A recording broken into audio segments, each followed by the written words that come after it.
Coat घातल्याचा फार अहंकार आहे ना तुला? याच कोटच्या अहंकाराने तू विचार करतोयस ना की उद्या चालून तू बॅरिस्टरचा कोट सुद्धा घालशील? तोडणार. तुझा हा अहंकार मीच तोडणार भीमराव. तुझी अशी काही अवस्था करेन ना की हा कोट काढून तू माझ्या पायाशी ठेवशील भीमराव. जोड्याने तोडवणार तुझा हा कोट.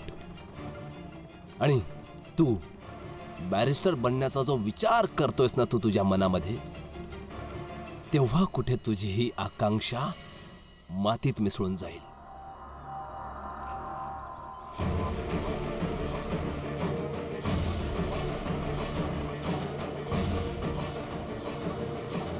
जिजाबाई, तुला नाही दिसत आहे तुझा नवरा अशा अवस्थेत कामावर जातोय? तुला काही कळत नाहीये की त्याला थांबवायला पाहिजे? काही चित्र माणसं आहेत तुम्ही. प्रत्येक गोष्टीला फिरून माझ्याकडेच का आणता? कारण हे सगळं तू केलेलं आहे. कालपर्यंत तर आमजी भाऊ घरात आराम करत होते. तूच त्यांना काहीतरी बोलली असणार, भरभरून टोमणे मारले असणार. म्हणूनच तर अशा अवस्थेत सुद्धा बिचारा कामावर गेला नाही. काल मंजुळा आलीये घरात. असं वाटतंय तिच्याच कुठल्या तरी गोष्टीमुळे त्रासात आहे ते. जिजाबाई, तुझ्या बोलण्याचा अर्थ हा आहे की मंजुळांनी सांगितलं त्यांना कामाला जायला? नाही ताई, मंजुळांनी नाही. हे सगळं तुमच्या लाडक्या भीमामुळे झालंय.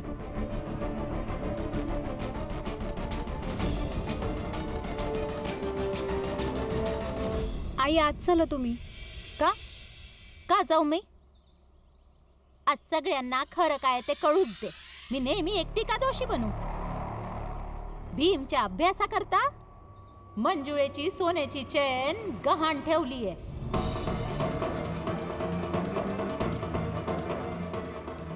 आता झाली सगळ्यांची शांती. जिजाबाई, घरातली गोष्ट आहे, घरातच राहू दे. खायला घरात दाना नाहीये. बहिणीचे दागिने गहाण ठेवलेत आणि हा भीमराव कोट पॅन्ट घालून बाबूसाहेब बनतोय. त्याचं घमंड तोडलंच पाहिजे. तेव्हा कुठे या घरातली लोक सुखाने आणि समाधानाने राहू शकतील. आणि आमच्या शेजारचं हे कुटुंब असे जर वेळोवेळी त्रासात असतील तर बाजूचे लोक कसे आरामात जगतील? म्हणूनच मला भीमरावच्या नियतीवरती विश्वास नव्हता. तो जे पण करतो, जे पण बोलतो, बस महान बनेल यासाठीच करतो. असं नाहीये नटवर भाऊ. माझा भाऊ लहानपणापासूनच तसा आहे. माझी चैन गहाण ठेवण्याची गोष्ट त्याला माहीतच नव्हती. जर त्याला माहित असतं तर तो कधीच तयार झाला नसता. अगं मंजुळा, तुला गैरसमज झालाय. तुला काय वाटतंय की भीमला काय माहित नाहीये की चाळीत कोणाच्या घरी किती भाकऱ्या बनवतात? ते पण भीमरावला माहित असतं. आणि स्वतःच्या घरात आपल्या सख्खी बहिणीचं सोनं इकलं गेलं आणि भीमरावला माहित नाही? असं तर होऊ नाही शकत. काकी, सोनं ऐकलं नाहीये, गहाण ठेवले. तुम्हाला काय माहिती नाहीये ना, तर चुकीचं पण बोलू नका. अगं रमा, कधी पैसे असणार नाहीत, तुम्ही गहाण ठेवलेलं सोडवणार नाही, मग त्याला विकणच म्हणतात. माझे दागिने आहेत, माझी अडचण आहे. तुम्हा सर्वांचं काय घेणं देणं? गोमतीशी काय संबंध होता? फसलात ना? हं? अरे घेणं देणं तर नरोत्तम जोशीशी पण नव्हतं. फसलात ना? पण ही तर घेणं देणं आहे.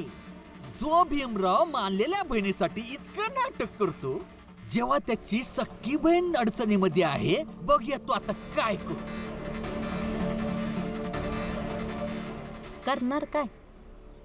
कॉलेजात गेलाय, दिवसभर अभ्यास करल आणि येताना असं परत येईल एकदम हताश, उदास बिचारा बनून.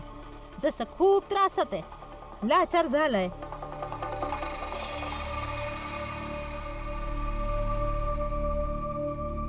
ते केवळ एक लेखकच नव्हते तर कवीही होते आणि सोबतच एक नाटककारही. मुलांनो, विल्यम शेक्सपियर इंग्रजी नाटककारांमध्ये प्रथम श्रेणीत त्यांचं नाव आहे. त्यांच्या नाटकांमुळे राजनीतीत चाललेले षडयंत्र कळतात. जसे, एक काम करूया, तू सांग, विलियम शेक्सपियरचे नाटक इतके सफल का आहेत? अपराधी तिचे सासरचे नाही, तिचे माहेरचे आहेत. मंजुळाचा अपराधी मी आहे. तुझ्या कॉलेजात जाण्याची किंमत जर माझं सासरी जाणं असेल तर मला सासरी कधीच नाही जायचं. भीमराव, तू सांग, विल्यम शेक्सपियरचे नाटक इतके सफल का आहे? सगळं माझ्यामुळेच झालेलं आहे. अरे ऐका, शेक्सपियरचं नाटक याच्यामुळे सफल झालं. ऐका ऐका ऐका, कारण त्यांनी यांच्याकडून ट्युशन घेतली होती. भीमराव, जर तुझे लक्ष वर्गात केंद्रित होत नसेल तर तू बाहेर जाऊ शकतोस.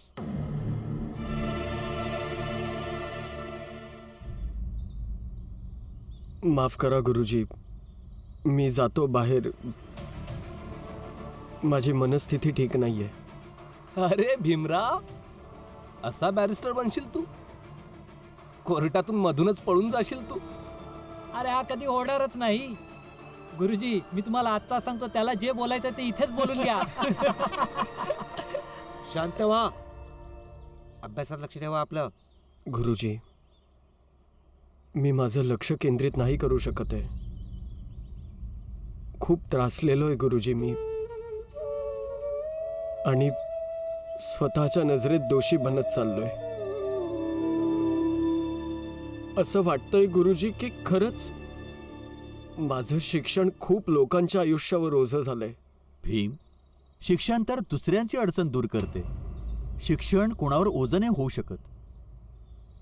मला पण असंच वाटत होतं गुरुजी, पण काल जेव्हा मी माझ्या बाबांना आणि लाचार ताईला बघितलं तर असं वाटायला लागलं की हे सगळं माझ्यामुळेच होतंय.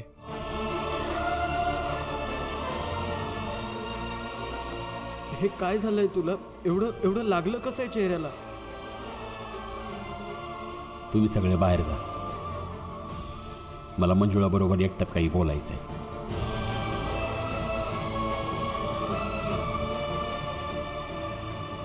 मंजुळाचा अपराधी मी आहे. माझ्या जागी जर तुम्ही असता तर काय केलं असतं? मला मार्ग दाखवाना काहीच सुचत नाहीये. मी इथून निघून जाईन तेच बरं आहे. जीव तर नाही ना घेणार ते लोक माझा. तिथे कमीत कमी मी एकटी सहन करेन. इथं माझ्यामुळे तुम्ही सगळे सहन करताय. चूक झाली माझी. जेव्हा ते मला घराबाहेर सोडून जात होते तेव्हाच मला सांगायला हवं होतं की तुम्ही माझा जीवच घ्या, पण आता मी माहेरी नाही जाणार. असं कसं बोलतीये मंजुळा? पोरकी आहेस तू या घरातली. अशा अवस्थेत एकटं सोडून देणार का मी तुला?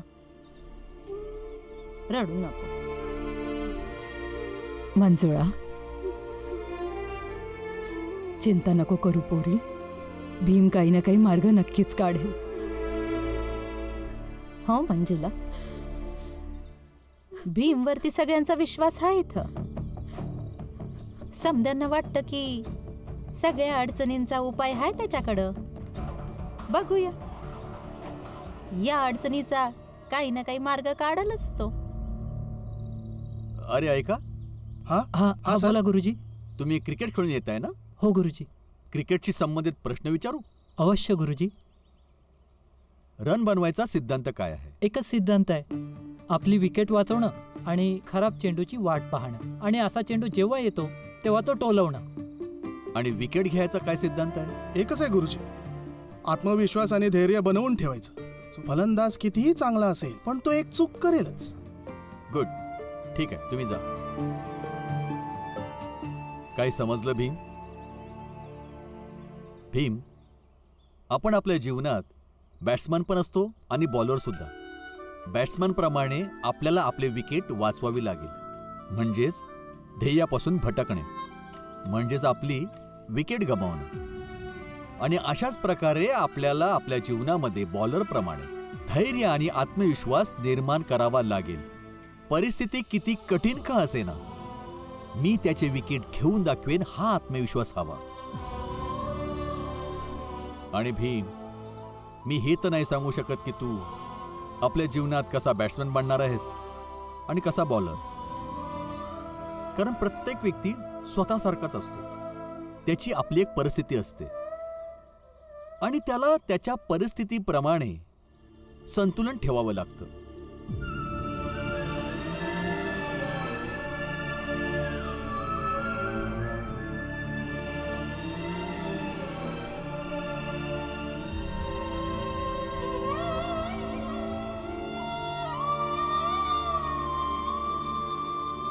धन्यवाद गुरुजी.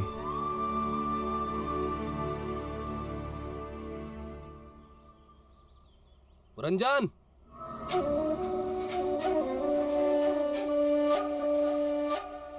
रामजी उभा राहा. पुरंजन, जी मालक. लवकर ये. तुम्ही दोघे आजपासून इथे काम नाही करायचं. काय?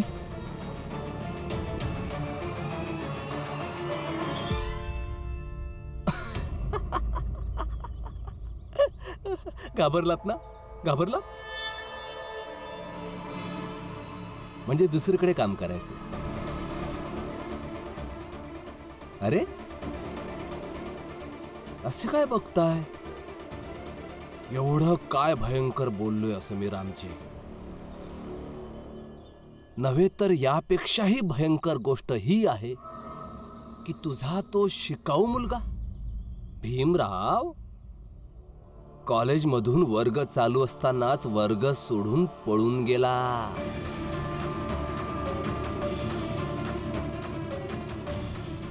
आता तो निघून गेला तर मी पण इथे आलो. भीम वर्गातून अभ्यास सोडून निघून गेला का? तो मंजुळाच्या दागिन्यासाठी तर नाही बाहेर पडला. सकाळी 9 वाजेपर्यंत काम करू शकतो. 10 वाजता माझं कॉलेज असतं. सायंकाळी पुन्हा येईल. मग रात्री 10 पर्यंत काम करून घ्या. किती पैसे मिळतील? कामाची वेळ तुझ्या म्हणण्याप्रमाणे निर्धारित होणार नाही. अशा तुकड्यात काम करणं म्हणजे पार्ट टाइम काम करणंच झालं. अशा पार्ट टाइमचे कमी पैसे मिळतील. मग पार्ट टाइम काम केलं तर किती पैसे मिळतील? महिन्याचे 1 रुपये मिळतील. करायचे असेल ते ये.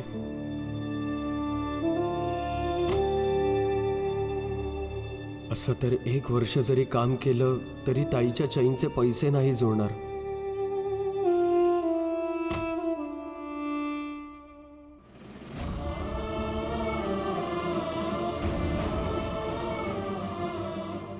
तर तिने पण तुला कधी माफ केलं नसतं की या वयात पण तिचा नवराच कमवतोय. एक पोरगा कमवतोय आणि दुसरा पोरगा पैसे उडवतोय. अपराधी तिचे सासरचे नाही, तिचे माहेरचे आहेत. तुझ्या कॉलेजात जाण्याची किंमत जर माझं सासरी जाणं असेल तर मला सासरी कधीच नाही जायचं. तुझ्यासारखी बहीण भेटल्यामुळे ना आमचा ऊर गर्वानं फुगतो. पण पुढच्या क्षणी मान मात्र खाली झुकते की आमची बहीण स्वतःच्या भावांसाठी काय काय सहन करते. सांगा काम काय करावं लागल? खरं तर माझा एक तलाव आहे जिथे मासे पाळतो मी. तुम्हा लोकांना जाऊन त्यांना खाद्य पुरवायचंय, त्यांची काळजी करायची आणि मग त्यांना पकडून बाजारात विकायचंय. बाजारामध्ये कोणालाही तुम्हा लोकांच्या जातीचा पत्ता लागता कामा नये रामजी. काय ना मग कोणी मासे विकत घेणारच नाही. समजताय ना? ठीक आहे, जाईन मी. पण आता तब्येत जरा बरी नाहीये. ताप येतोय. पाण्यामध्ये जाऊन तब्येत आणखी बिघडल. मला जसं बरं वाटेल तसं जाईन मी. काय रामजी, हा किती विचार करतो मी तुम्हा लोकांविषयी. तरी पण अरे तलावाच्या थंड पाण्यामध्ये तुझं शरीर जाणार तर तुझा ताप कमी होऊन जाईल रामजी. यायचं असेल तर या, नाहीतर काम सोडून पळा. अरे कमीत कमी वयाचं तरी भान ठेवा. रामजी तुमच्या वडिलांच्या वयाचे आहेत. चुप. यापुढे तुमच्या जातीतील व्यक्तीची तुलना माझ्या वडिलांसोबत करायची नाही पुरंजन. काय गव्हर्नर जवळ गेला होतात तेव्हा त्यांची खुर्ची काय त्यांनी रामजीला दिली होती? भान त्यांनी ठेवायला हवं होतं. एवढा तर दयाळू आहेस मी. काय बोला बघा.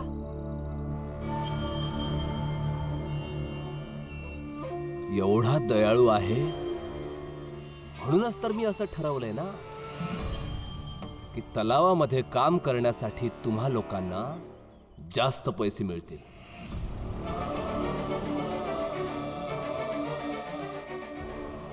यायचंय की नाही? चला जाऊया. गरीब आणि गरजवंत माणसाकडे पर्याय कुठे असतात. जाऊया.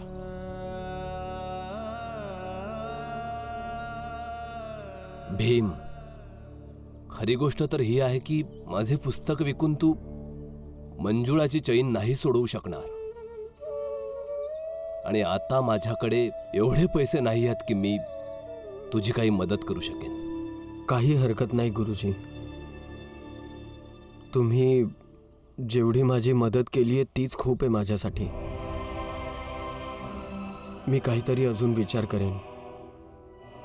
भीम, तू जो काही निर्णय घेशील मी तुझ्या सोबत आहे.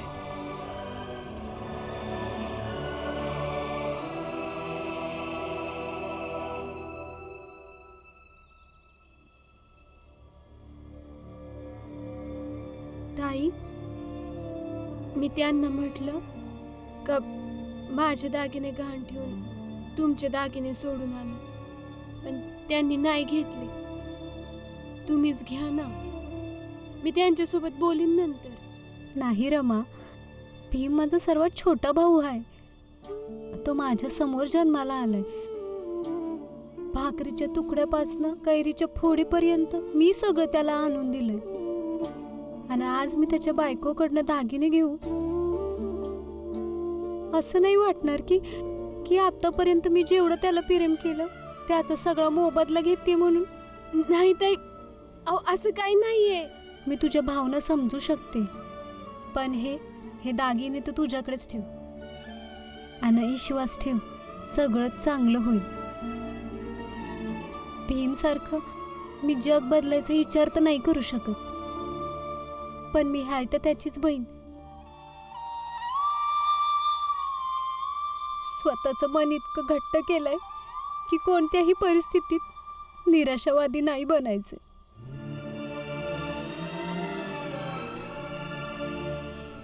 भीम, तू आलास? तुला गोड भाकरी आवडते ना? मी बनवते तुझ्यासाठी. लवकर ये हा.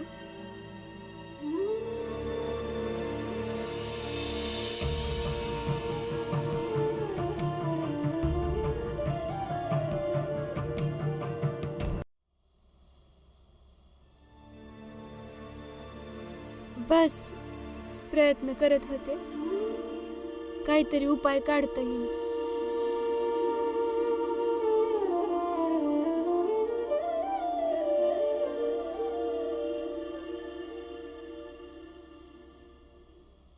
उपाय मी शोधलाय रमा. कसला उपाय? मी नोकरी करेन.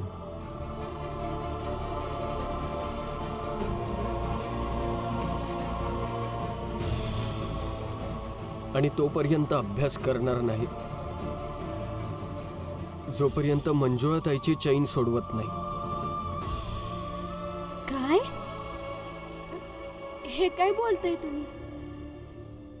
तुम्ही शिकणार नाही? नाही करणार. नोकरी करणं गरजेचं वाटतंय.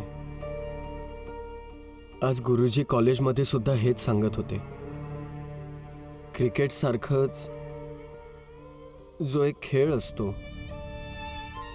त्याच्यासारखंच जीवनात माणूस स्वतःच गोलंदाज असतो आणि स्वतःच फलंदाज असतो. मग रन बनवायचे, विकेट वाचवायची, कठीण परिस्थितीला हरवणं हे सगळं त्यालाच करायचंय.